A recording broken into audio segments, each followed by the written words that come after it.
Usapan pala natin, yan, set aside lang muna natin si Honda dyan. Yan. Ano muna siya? Dyan muna siya.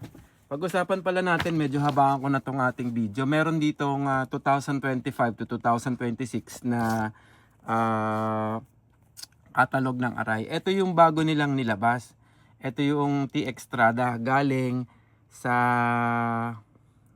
dito sa Tour Cross 5. Pag-usapan natin. Ayan. Ito po yun yung T-Extrada. Yan, pwede rin siya sa touring, pwede rin siya sa parang classic. Ang ganda nga ng itsura nito eh. Pwede sa classic, pwede sa touring. Yan. Bali, ang ginawa lang ni Arai is itong standard version ng Dual Sport. Tinanggal lang nila to. Tapos, pinalitan nila dito ng parang cover para maging seamless yung itsura niya. Ayan. Nilagyan lang siya ng parang ganito, ng cover.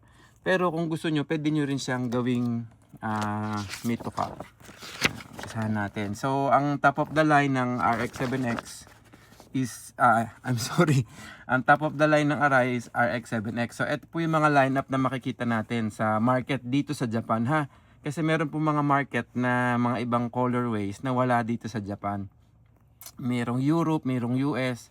So, minsan may nagtatanong, meron ka ba nito, meron ka ba niyan? Wala po, kasi hindi po nilabas sa Japan. Pero although lahat naman po ng Arai ay galing sa Japan. So ito po yung plain colors, puti, glass white, silver, black, matte black, tsaka gloss black, tsaka flat black. Ito po yung tinatawag na Radical Series. Yan, lapit natin. Yan po, Radical Series siya. Meron siyang black, red, white, at saka green. Itong Tsubasa, paubos na siya. Then dito naman sa mga MotoGP riders or may mga signature riders, meron ditong Ogura kay Viñales. Yan, dalawang Viñales. Meron pa rin dito sa market ng Nakagami GP3, GP2. Si Nagashima, meron pa din siya, bagong labas lang. Nakasuga, bagong labas lang din this year. Takumi, medyo matagal na. Itong try ko na Kiyonari, hindi ko na siya gano'ng nakikita. Bihira na ako nakakakita niyan sa market. Itong Pedrosa, best favorite siya. Itong Haga, nandiyan pa rin siya, pero mahirap na rin makahanap. Itong Swans 30, medyo mabagal siya, hindi ko trip ipunin. Ito yung pinakabagong labas, yung Rhea SB3. Meron po ako nitong padating 2 piraso. Itong kay Kadolora, bagong labas lang din siya recently.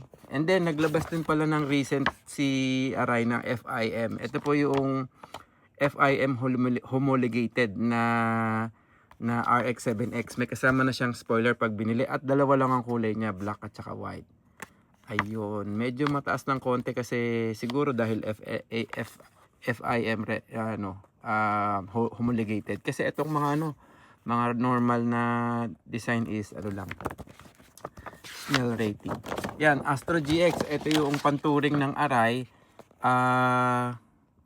Yan yung mga color nila na mga plain. Tapos etong etong para tong medyo gothic na design. Ito palabas na to si Orlo. Yan. Tapos etong si Jungle last year ba or this year lang din nilabas o ano na yan, okay na, labas na siya. Etong mga Beyond series, nakabenta na ako ng red at saka green o labas na rin siya. Etong Neko, palagay ko ay malapit na siyang lumabas. Ayan, medyo nagkakaroon lang kasi ng glare eh. May glare yung ating Ayan. Anyways, etong Star and Stripe, matagal na rin siya. Arai XD, plain na lang yung natitira. Hindi din siya ganong kilala. Ito naman pang classic, yung Arai Rapid Neo. Ito yung mga plain nila. Meron din sila mga special color, yung dilaw, ivory, at saka yung green. 46 Works, nakabenta na tayo nito parehas. May picture din tayo niyan. Itong bagong recently na labas na Have a Bike Day, nakabenta na rin tayo nitong dalawang to. Nasa album ko lang, check na lang. Etong Kadoya, yan, nakita ko na rin siya, maganda rin to, glossy finish po ito. Check nyo na lang yung Tokyo Motorcycle Show ko, nahawakan ko na siya.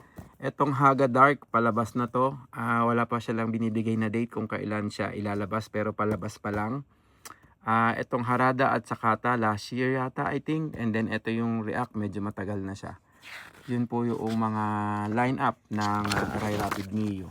At ito na po yung pinaka main feature natin, yung TX Strada. Ayan. So bali ano siya, dual sport na tinanggalan lang siya ng tuka.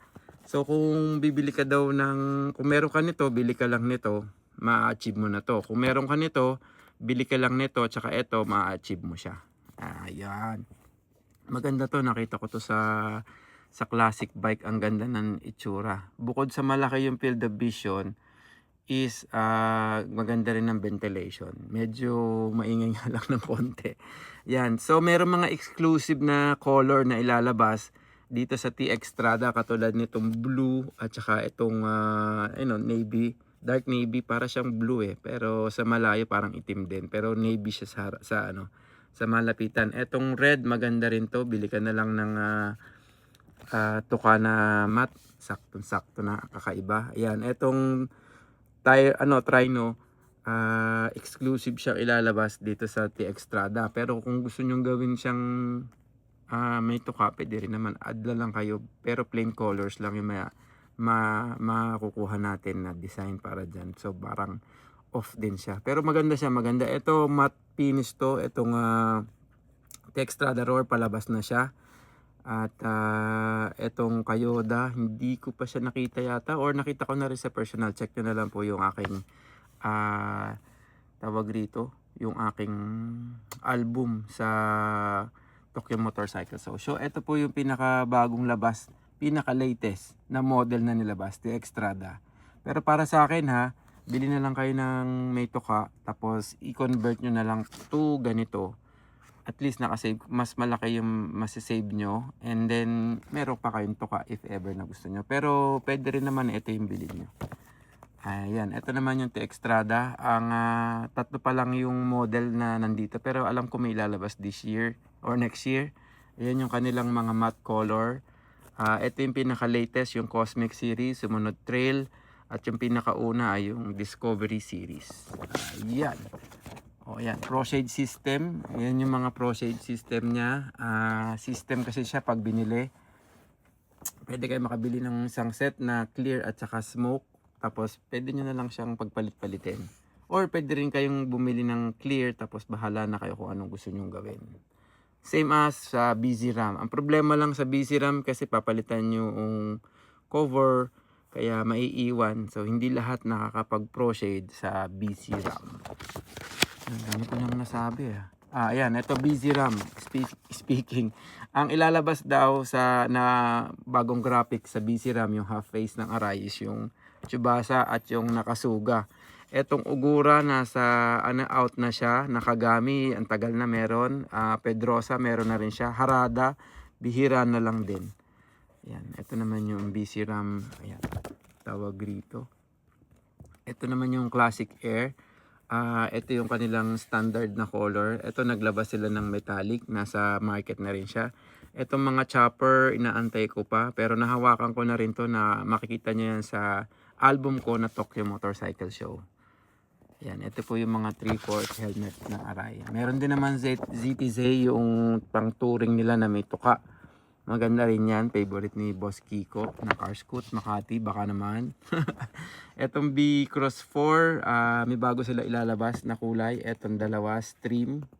Etong battle, maganda rin to sa personal. Ayan, kung gusto niyo ng premium na pang enduro o pang trail, ito po yung B-Cross 4 ng Arai. Ito mga pang ano ba tawag ito? Training or technical riding. Meron din sila niyan. Extra big size ng Arai. Ito lang ang makikita nyo, extra big size. At tawag rito, pang RX-7X. Etong Astro IQ, medyo iba yata yung shell size nito. Pero meron din ito makikita sa market. Pero bihira kasi yung nagtatanong dito Meron din silang half face na extra size. So ito yung mga extra size na makikita nyo. Etong part na to hindi ko masyadong binibenta kasi wala nakakakilala Ito lang madalas kong ino-offer yung RX-7X. Yan, meron din mga extra small pambata. Yun lang. Ito na yung mga list ng parts. Yan, SRC. Ito yung carbon na helmet ng Arai, napakamahal nito. Bihira lang naman yung bumibili. So yung mga nakakaalam lang yung nagtatanong. Yan, ito po yung 2025 na 2026 na katalog ni Aray. Napahaba tayo ng kwentuhan. At yun po, sa muli, paki-PM nyo lang po ako kung may kailangan kayo. Yung mga tropa natin na nakabili na sa akin, tulong nyo na. Pag may naghahanap ng helmet, paki-refer nyo na lang ako. So yun, makikita ko sa Facebook, Instagram, YouTube, TikTok trend, saan man nyo ako mahagilap. Maraming salamat po sa inyo at mag-ingat po tayo lagi. Ride safe. Peace out.